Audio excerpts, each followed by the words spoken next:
Hi guys, so I have taken the rear wiper arm and two front wiper arms, taken them off the car so I can sand them down with this sander. I'm gonna prime them and paint them just to make them look a little bit better. Alright, so this is just how it looks after I sand it down with this sander. This one wasn't too bad. I can't make it look perfect because I mean you can only get into so many places, but it will look better than before. These are just some before shots. These are for the front. I'm gonna try to get in here by bending one of the sandpapers and try to sand inside. Alright guys, so here's my ghetto rigged spray booth. So I'm just gonna go ahead and just put a few coat, like 1 or 2 coats of primer on these.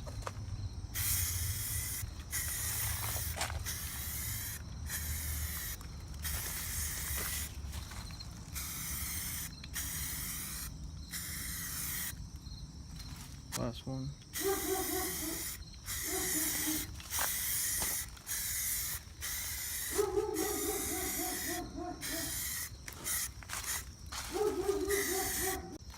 Alright guys, so I just put the second coat of black paint.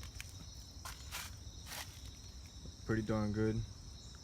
So I might just do one more and then spray the clear, or I might just spray the clear after this. Alright guys, so another thing I've been meaning to do with this vehicle is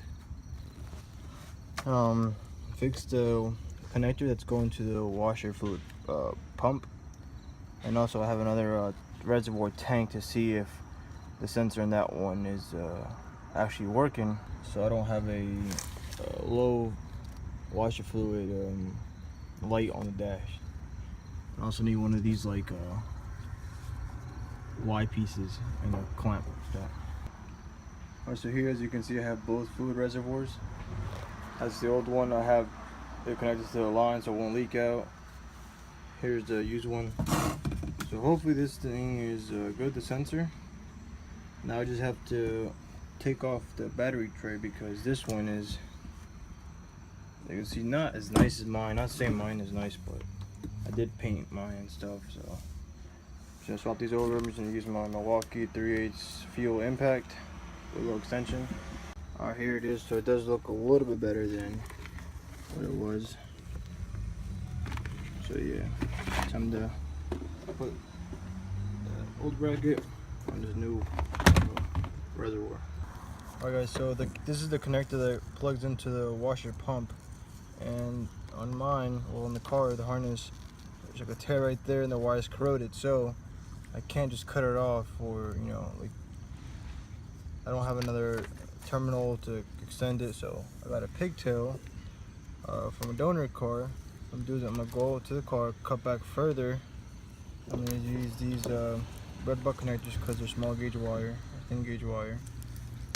And I'm gonna crimp those with a good crimper. I will have links to all this stuff in the description, obviously besides this connector, but you can go to your local junkyard and get a connector for your car and just clip it back. But yeah, I'm going to use the insulated part of the crimper. And I have these nice wire strippers, so once I cut the wire on the car, I can strip it and have nice clean copper to work with. And after I crimp it, these two together, I'll use some heat shrink tubing with a torch. You guys have already seen a video of this. If you haven't, go watch that. And then after everything, I'll be able to put some wire loom and also electrical tape it so the wire loom doesn't come off the wires. So let's get started. Alright, so here's the connector on the harness side. As you can see, it's cut and corroded right there. So all I'm doing is I'm putting a new one on. This one actually has a little locking clip. I don't think it has a metal. I don't know if it's supposed to have a little metal.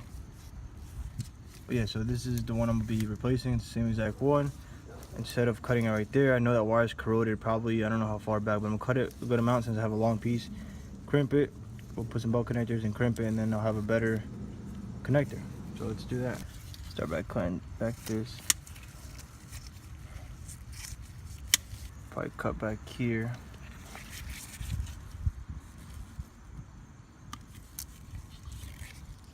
Another thing I'm gonna do is I'm gonna want to stagger these butt connectors. So I don't want to cut both wires the same spot and have two big butt connectors like that. I'm going to cut one here and I'm going to cut the green one back more, so the different spots. That way my wire loom could fit over these nicely.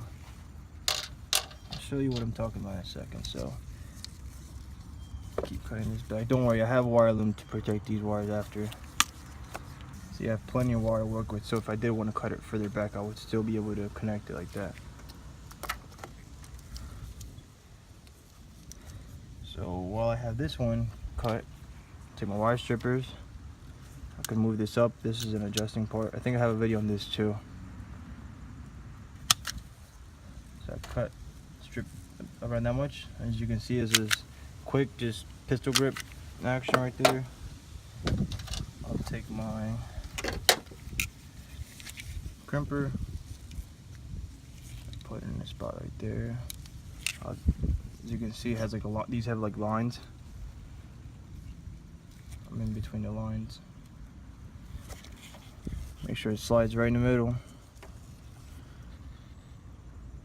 Once it bottoms out, you just go ahead and squeeze.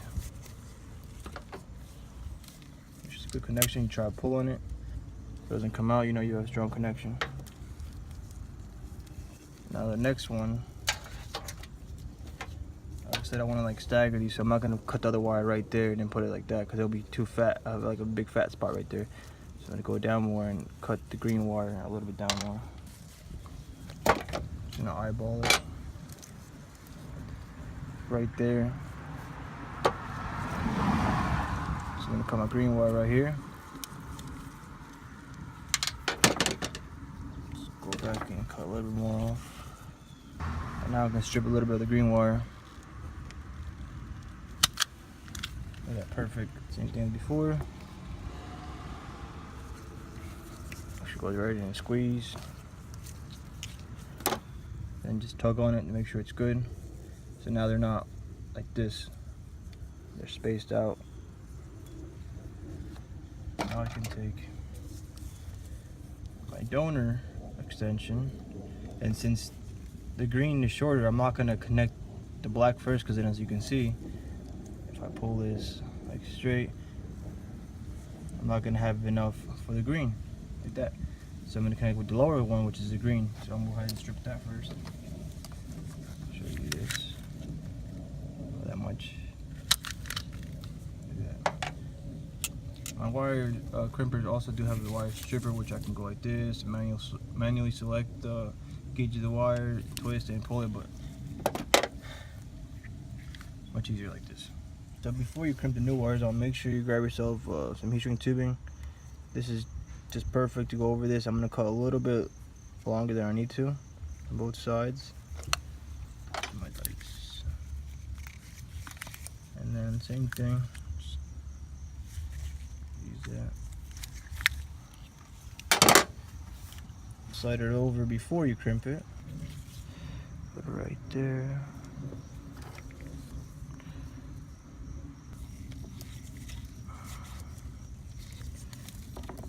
Just give it a nice little tug.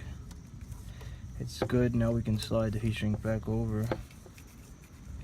And then feel like go like this on each side and make sure it's like even. And go ahead, just heat it up to make it shrink.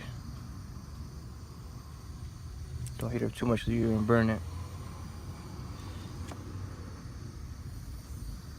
Like I'm probably gonna do.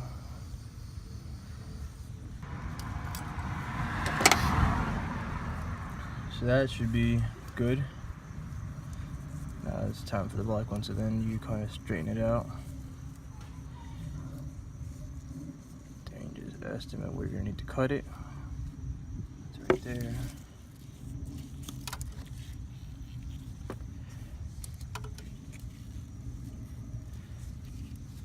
A little bit long, but cut a little bit more. Strip that.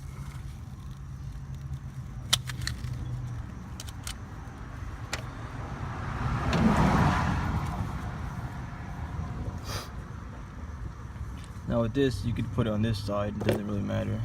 That's what I'm gonna do. And then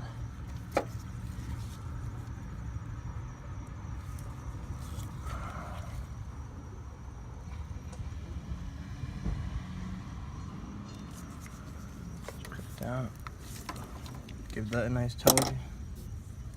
It's good. Then slide this back over. That.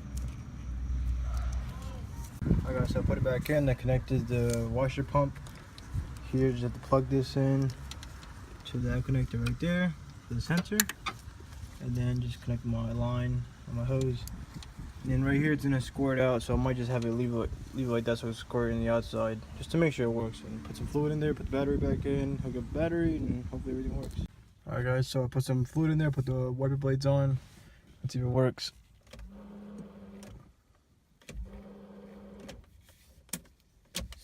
Alright guys, so here's how the new wiper blades look on the car.